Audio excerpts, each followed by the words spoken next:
네, 날씨가 벌써 덥습니다. 예. 몇 년 동안 한 번도 전년도와 똑같은 날씨를 경험해 보지 못하고 있다 보니 전체적으로 교우들의 건강도 예전만 못하다라는 생각이 듭니다. 날씨는 급변하지만 강건함을 통해서 여러분 항상 건강하시기를 바랍니다. 선거철이 되니 곳곳에 현수막이 붙었습니다. 현수막이 너무 많이 붙어 있어서 다 읽을 수도 없고 기억할 수도 없을 지경입니다. 현수막을 보면 얼굴도 다르고 이름도 다르고 내용도 다릅니다만 추구하는 바는 똑같습니다. 더 나은 미래를 만들어 보겠다라는 것입니다. 모든 공약은 더 행복하게 해주겠다라는 의지가 담겨 있습니다. 왜 이런 공약을 내거는 것일까요? 모든 사람들이 행복하고 싶어 하기 때문입니다. 행복하게 사는 것은 모든 사람의 바람입니다. 착한 사람만 행복을 바라는 것이 아니라 착하지 못한 사람, 악한 사람도 행복을 바랍니다. 묻지마 범죄를 행하는 사람은 행복을 추구하지 않는 것일까요? 그렇지 않습니다. 그들도 자신의 행복을 지키기 위해서 그런 행동을 합니다. 당연히 다른 사람에게 못된 말, 상처 주는 말과 행동을 하는 사람들도 자신의 행복을 지키기 위해서 그런 말과 행동을 합니다. 그만큼 사람은 어떤 경우에도 행복을 원합니다. 하지만 이런 말과 행동들이 행복으로 이어지는 것은 아닙니다. 다른 사람을 불행하게 하는 것은 말할 것도 없고 본인들 역시 행복하지 않습니다. 이처럼 행복하고 싶어하는 것과 행복하게 사는 것 사이에는 큰 차이가 있습니다. 마찬가지 이유로 우리는 모두 행복하고 싶어하지만 모두 행복해 하지는 않습니다. 정말로 행복하고 싶다면 내가 꿈꾸는 행복과 현실의 간격을 알아차릴 필요가 있습니다. 이것을 위해서 가장 먼저 필요한 것은 복에 대하여 바르게 이해하는 것입니다. 행복이라는 단어를 보면 복을 쟁취하는 것처럼 오해하는 경우가 있는데 이거는 복을 쟁취한다는 뜻이 아니라 나에게 다가오는 복을 받아들인다라는 의미까지도 포함하고 있습니다. 그래서 우리가 사용하는 행복이라는 단어에는 생각보다 굉장히 종교적인 의미가 있습니다. 실제로 여러분 인터넷에 행복 추구권 찾아보면 행자가 내가 행동한다, 쟁취한다는 뜻이 아닙니다. 받아들인다는 의미가 있습니다. 행복하고 싶다면 복을 바로 이해해야 합니다. 오늘 우리가 읽은 말씀은 많은 그리스도인들이 좋아하는 성경 구절입니다. 특별히 한 교단에서는 이 성경 구절을 모토로 사용하여 교세를 키웠습니다. 소위 이것을 삼박자 축복이라고 부릅니다. 한동안 한국 교회에서 이 성경 구절은 마치 만병통치약처럼 쓰였습니다. 사랑하는 자여 내 영혼이 잘됨 같이 내가 범사에 잘되고 강건하기를 간구하노라. 이것을 예수를 믿으면 영혼이 잘되고 만사 형통하고 육체도 건강해질 것이다 라고 해석한 것입니다. 하지만 본문은 그렇게 될 것이다 라는 말이 아니라 그렇게 되기를 간구한다 라는 뜻입니다. 기도하겠다라는 뜻이죠. 그런데 한국교회는 이것을 잘 될 것이다 라는 정도로 해석한 것이 아니라 잘 된다로 받아들여 버렸습니다. 원하는 대로 믿은 것이죠. 기도해 주겠다는 말을 된다는 말로 해석해버리면 전혀 다른 뜻이 되어버립니다. 제가 여러분에게 하나님께서 여러분에게 복을 주실 것입니다 라고 말하는 것과 하나님께서 여러분에게 복 주시기를 기도하겠습니다 라는 말은 비슷해 보여도 다릅니다. 기도는 할 수 있지만 결과는 행동을 어떻게 하느냐에 따라 달라지기 때문입니다. 그래서 오늘 말씀은 만사 형통에 관한 것이 아니라 그것보다는 오히려 균형 있는 신앙이 무엇인가에 관한 내용이 됩니다. 예수님을 믿는 자가 복을 받는다라는 것은 틀림없는 사실입니다. 하지만 이것은 그냥 교회 다니면 복 받는다라는 방식의 해석은 아닙니다. 신앙생활은 똑바로 해야 복을 받습니다. 제일 먼저 받아야 할 복은 영혼이 잘 되는 것입니다.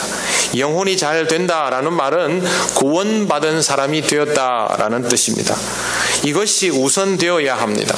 영혼이 잘 되지 않은 사람에게 그 다음 과정은 의미가 없습니다. 범사가 잘 되는 일 의미 없습니다. 안타깝게도 그리스도인조차도 영혼이 잘 되는 것보다는 범사가 잘 되는 것에 관심이 더 많습니다. 하지만 영혼이 잘 되지 않는 사람에게 세상의 일이 아무리 형통하여져도 소용없다는 것을 분명히 기억하시기를 바랍니다. 본문에서 요한이 말하는 사랑하는 자는 가이오입니다. 그는 이미 영혼이 구원을 받았습니다. 신실한 그리스도인이 되었고 다른 사람을 선대하는 사람이었습니다. 이렇게 하나님을 제대로 믿고 하나님의 일을 하려고 애쓰는 사람이라면 그의 앞에 있는 일도 잘 되었으면 하는 것이 요한의 바람이었던 것입니다. 그래서 위하여 간구하노라 그렇게 편지했습니다. 이러한 일이 이루어지려면 그의 영혼이 잘 된 상태, 즉 구원받은 상태를 제대로 유지하고 있어야 합니다. 그러면 하나님께서 그의 범사를 잘 되게 하십니다. 매일 출퇴근 시간에 보면 허리가 부러져라 인사하는 후보자들과 그의 가족들의 모습을 봅니다. 저는 보면서 누구를 찍어야지라는 생각보다 얼마나 힘들까라는 생각을 먼저 합니다. 그리고 그 다음에는 얼마나 간절하면 저렇게 열심히 할까라는 생각도 함께 듭니다. 분명히 이 중에는 당선자가 나올 것입니다. 본인들이 그토록 원하던 자리에 서게 될 것입니다. 그러면 세상에서 그에게 형통함이 이루어졌다라고 말하겠지요. 세상 사람들은 이런 걸 중요하게 여깁니다만 사실은 그보다 중요한 게 있습니다. 영혼이 잘 되지 못하면 다 소용없는 일입니다. 당선자가 있으면 낙선자도 나오겠죠. 하지만 그의 영혼이 잘 되어 있다면 그 역시 문제될 것이 없습니다. 어쩌면 오히려 그 사람에게는 낙선이 바로 형통함이 될 수 있습니다. 중요한 것은 지금 나에게 무슨 일이 이루어지는가가 아니라 내 영혼이 어떤 상태에 있는가 하는 것입니다.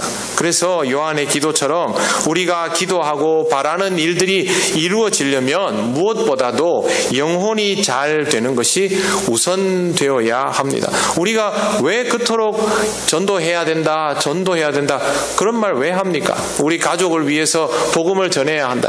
영혼이 잘 되는 것이 우선이기 때문에 그렇습니다. 이 점을 명심하시기 바랍니다.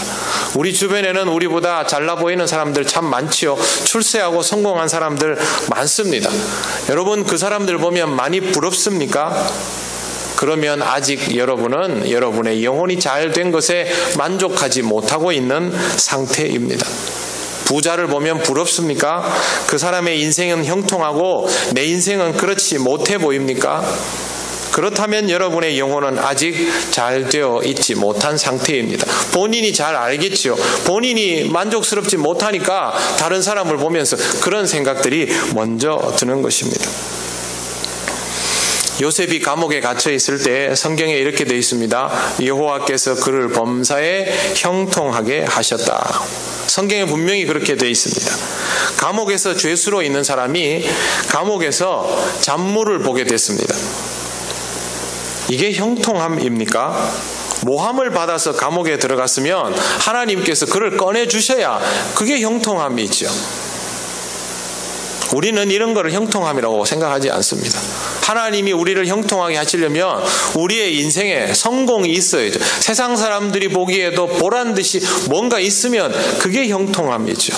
요셉처럼 이런 거 실제로 우리한테 주어져도 우리는 하나도 고마워하지 않습니다. 그런데 하나님은 그렇게 하셨고 성경은 하나님께서 그를 범사에 형통케 하셨다라고 분명히 기록하고 있습니다. 이유가 무엇입니까?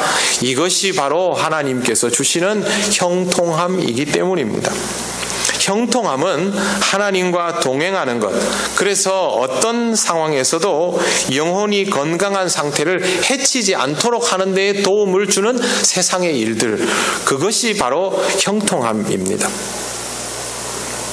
형통함의 의미를 오해하지 않도록 하시기를 바랍니다. 세상 사람들이 부러우면 여러분은 이미 세상 사람들에게 진 것입니다. 그 사람보다 세상 속에서 더 잘 살지 못해서, 그 사람보다 성공하지 못해서, 그 사람보다 대접받지 못해서 진 것이 아니라 스스로 이미 자기 인생을 초라하다고 느끼고 있기 때문에 진 것입니다. 자신의 삶 속에서 충분히 만족을 느끼는 사람은 그렇게 부러움을 느끼지 않습니다.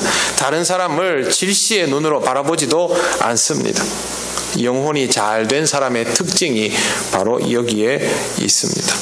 왜 사람들이 다른 사람을 부정적인 시선으로 바라볼 거예요? 누가 뭐 하기만 하면 부정적으로 말하고 뭐 하기만 하면 부정적으로 판단하는 것은 비판 정신이 높아서가 아닙니다. 자기 인생이 그렇게 부정적이라서 그런 겁니다. 우리 그리스도인은 그래서는 안 됩니다.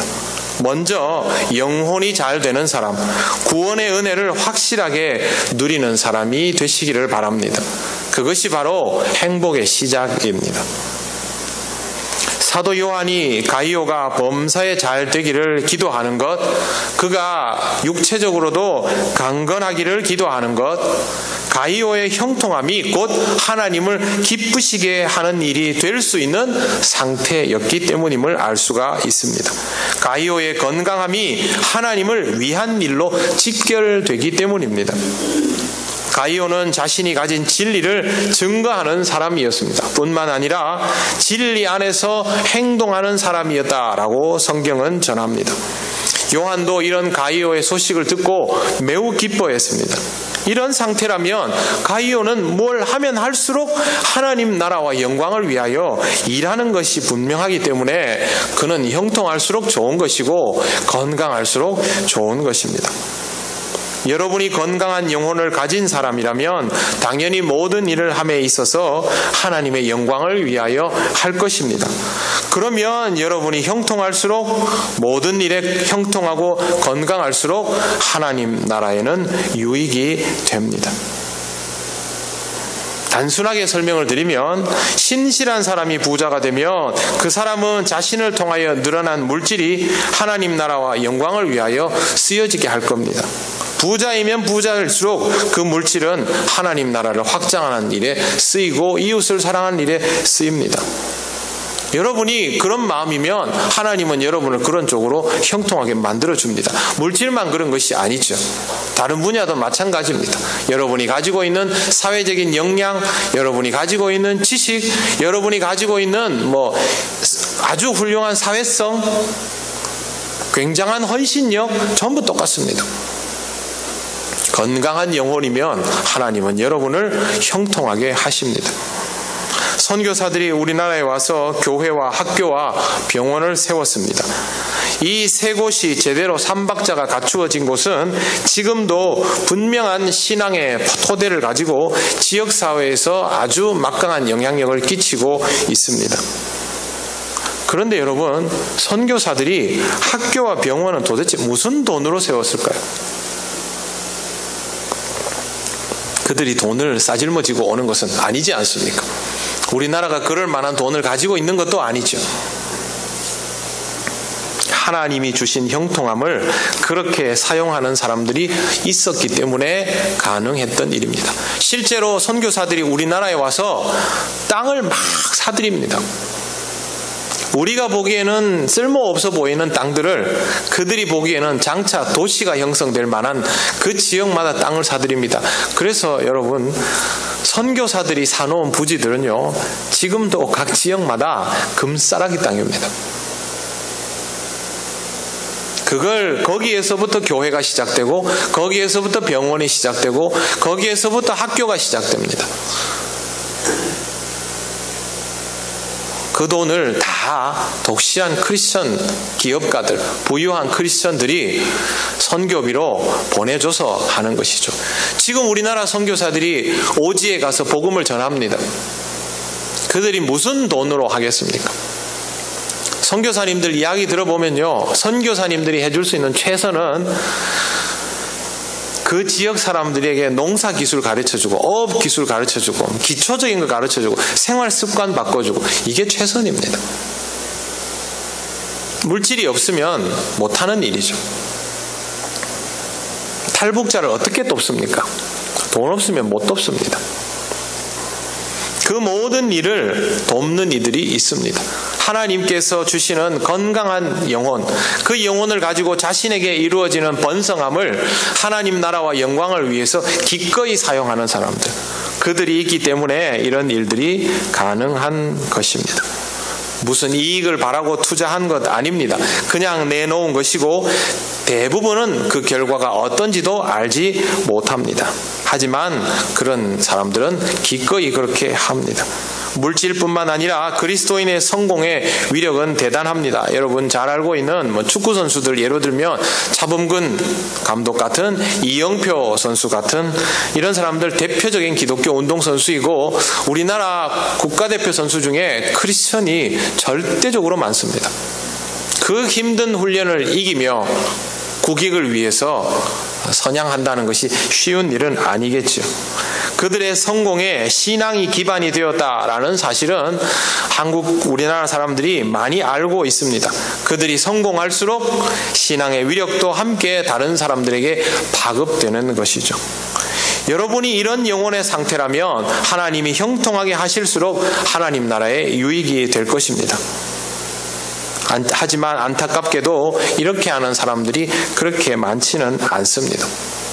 우리가 무슨 힘이 있어 라고 생각하기도 하고, 또 대부분 자신을 위하여, 자기 가족만을 위하여 형통하려고 합니다. 다른 사람보다 부자가 되고 싶어하고, 그것을 자랑하고 싶어하고, 다른 사람보다 성공하고 싶어하고, 또 그것을 자랑하고 싶어합니다. 오히려 그것으로 자신의 신앙이 다른 사람의 신앙보다 더 좋다라는 것을 뽐내고 싶어 하기도 합니다. 다 건강한 영혼이 아닙니다. 하나님은 이런 상태의 심령에게 형통함을 계속 주시지 않습니다. 그러므로 여러분이 아직 이런 마음의 상태인데도 형통함이 주어져 있다면 그건 하나님께서 아직 집행을 유예하고 계시거나, 아니면 하나님이 아닌 다른 이가 여러분에게 물질을 주어서 시험에 들게 하는 것일 수도 있음을 잘 생각해야 됩니다. 그래서 우리는 좀 더 근신할 필요가 있습니다. 그리고 무엇보다도 건강한 영혼의 상태를 회복해야만 합니다. 가이오처럼 여러분이 신실하면 물질이 범사의 형통함에 복이 된다는 것 꼭 기억하시기를 바랍니다. 여러분에게 이루어지는 것, 내가 원하는 것이 이루어졌다고 그것을 복이라고 함부로 단정하지 않도록 하시기를 바랍니다. 다윗에게 밧세바를 아내로 얻는 것이 복이 아닙니다. 사울이 다윗이라는 정적을 쫓아낸 것도 복이 아닙니다. 그들은 신실한 상태가 아니었습니다. 우리는 우리 자신이 신실한지도 판단하지 않고 무턱대고 범사에 형통하게 해달라고 기도하고, 또 그렇게 기도를 부탁하기도 하며, 그런 일이 이루어지면 자신이 마치 하나님 앞에서 성공한 사람인 것처럼, 형통하게 된 사람인 것처럼 착각합니다. 그렇지 않습니다. 하나님 앞에 준비되어 있지 못하다면 형통함은 우리에게 결코 복이 될 수 없습니다. 그것보다는 먼저 준비되는 삶을 살아가시기를 바랍니다. 이번에 선거 끝나고 나면 도지사도 나오고 시장도 나오고 군수도 나오고 도의원, 시의원, 교육감 다 나오겠죠. 그 사람들에게 그게 다 복이 될까요? 그럴 수 없지 않습니까? 우리도 마찬가지입니다. 여러분 연초에 기도하고 바랐던 일들 이미 이루신 분들도 있고 거의 고지를 점령한 분들도 있을 겁니다. 그걸 이루면 내가 복을 받은 것일까요? 그렇지 않죠. 그것보다는 우리 자신을 더 돌아보는 것이 먼저입니다. 우리가 스스로를 돌아보아야 하는데 아주 중요한 단서가 있습니다. 오늘 읽은 3절과 4절 말씀에 반복적으로 등장하는 단어를 보시기 바랍니다. 바로 진리입니다. 형제들이 와서 내게 있는 진리를 증언하되 내가 진리 안에서 행한다 하니 내가 심히 기뻐하노라. 내가 내 자녀들이 진리 안에서 행한다 함을 듣는 것보다 더 기쁜 일이 없도다. 지나치다 싶을 만큼 사도 요한은 진리라는 단어를 거듭 사용하고 있습니다. 그만큼 진리가 중요하다는 것입니다. 예수님께서 하신 말씀 여러분 기억하실 겁니다. 진리를 알지니 진리가 너희를 자유케 하리라. 바로 이 진리가 열쇠입니다. 영혼이 잘된 상태를 유지하려면, 그래서 범사의 형통함이 헛된 것이 되지 않으려면, 건강하게 사는 것조차 유익하게 되려면 그리스도의 진리로 인생을 채워야 합니다. 그래야만 복을 받을 수 있는 조건, 복을 유지할 수 있는 조건을 갖출 수 있습니다. 그리스도의 진리가 무엇입니까? 어디에서부터 출발합니까? 그리스도의 진리는 하나님의 사랑에서부터 출발합니다. 하나님이 우리를 사랑하시고 우리가 하나님을 제대로 사랑하여 사랑이 이 땅에 충만하게 하여 하나님 나라를 이루어 간다라는 것이 하나님께서 우리에게 주신 모든 말씀의 근본에 깔려 있습니다. 우리는 하나님과 제대로 사랑을 나눌 줄 알아야 하고 그 사랑을 통하여 이 세상 사람들과 사랑할 줄 아는 사람이 되어야 합니다. 여기에 나오는 내용도 마찬가지이지요. 진리를 증언하고 진리 안에서 행동한다는 게 무슨 뜻이겠습니까? 사랑을 말하고 사랑을 실천하는 것입니다. 우리는 이것부터 다시 시작해야 합니다. 그게 바로 복을 받는 비결입니다. 우리가 지금까지 신앙생활 해오고 있는 이유는 하나님께로부터 무언가 받은 것이 있어서입니다.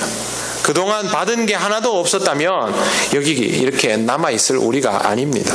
분명히 우리는 받은 게 있습니다. 하나님은 왜 우리에게 무언가를 주셨을까요? 이걸 잘 생각해 보아야 합니다.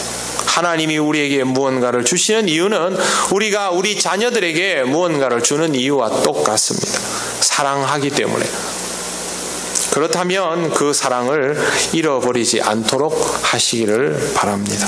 하나님과 사랑을 나누지도 못하면서 하나님으로부터 복을 받겠다라고 생각하는 것 자체가 성립이 안 되는 일입니다.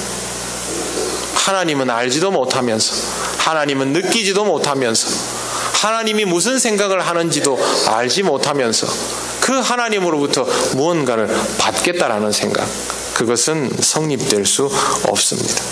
먼저 사랑을 회복하시기를 바랍니다. 사랑하는 자여 내가 범사에 잘되고 강건하기를 간구하노라. 요한이 이렇게 간구하노라 라고 말할 수 있는 이유는 요한 자신에게는 이미 이것이 확정되어 있는 일이기 때문에 그렇습니다. 여러분이 믿지 않는데 다른 사람에게 그 믿음에 대하여 이야기해 줄 수 있습니까? 내가 하나님을 안 믿으면서 다른 사람에게 하나님께 기도하겠습니다 라는 말이 가능합니까? 불가능한 일이죠. 하나님께서 나에게 건강한 영혼을 주시고 내 범사를 지키시고 나를 강건하게 하신다라는 사실을 확인하지 못한 사람이 다른 사람에게 내가 위에서 당신의 영혼이 건강한 것처럼 당신이 범사에도 잘 되고 강건하기를 기도하겠습니다 라고 말할 수 있습니까? 거짓말이죠. 내가 그렇게 느끼고 확인한 사람이 다른 사람을 위해서 할 수 있습니다.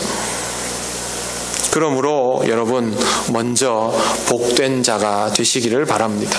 여러분의 영혼이 정말 건강한 상태를 유지하여서 그 건강함 때문에 하나님이 무엇을 주셔도 범사에 형통케 되는 그런 그리스도인이 되시기를 바랍니다.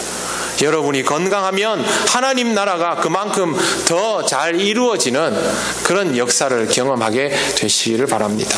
그리고 여러분이 경험한 그대로 다른 사람을 위하여서도 사도 요한처럼 중보하실 수 있기를 바랍니다. 하나님이 나에게 이렇게 역사하신 것처럼 당신에게도 이러한 일들이 일어나기를 제가 기도하겠습니다 라고 믿음으로 말할 수 있는, 권면해주고 그렇게 기도해 줄 수 있는 여러분 되시기를 바랍니다.